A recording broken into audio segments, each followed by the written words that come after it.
जय भीम मित्रांनो.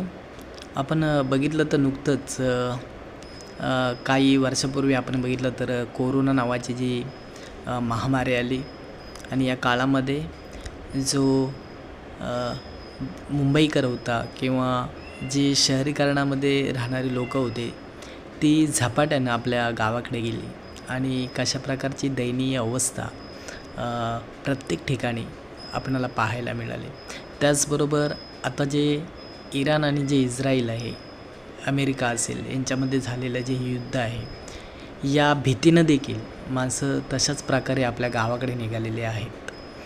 आज आपण बघितलं तर कोणाच्या मनात येत देखील नसेल की मुंबईसारख्या ठिकाणी अशा प्रकारची परिस्थिती उद्भवेल आणि लोक घराला लॉक लावून आपल्या गावाकडे जातील आणि संपूर्ण रोड, संपूर्ण गजबजलेल्या जागेवरती अशा प्रकारे शुकशुकाट होईल, अशा प्रकारची शंका देखील आपल्या मनामध्ये नव्हती आणि तशाच प्रकारची परिस्थिती आज आपल्याला बघायला मिळते.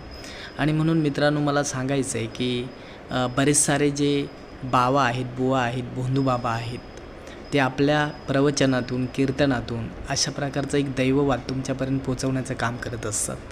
विविध प्रकारच्या काल्पनिक कथा तुमच्यापर्यंत सांगून तुम्हाला त्यामध्ये अडकवण्याचं काम करत असतात.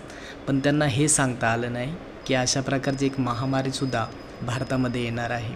त्यांना हे सांगता आलं नाही की अशा प्रकारचं एक युद्ध जगामध्ये होणार आहे आणि म्हणून या केवळ काल्पनिक भाकड कथा आहेत. या लोकांपासून सावध राहा. हे लोक आपल्याला संमोहित करून त्याचा गैरफायदा घ्यायचा काम करत असतात आणि म्हणून या कठीण काळामध्ये तुम्ही सर्वांनी स्वतःची जी काळजी आहे ती स्वतः घ्या. अशा प्रकारची सूचना मला या व्हिडिओच्या माध्यमातून तुम्हाला द्यायची होती. जय भीम.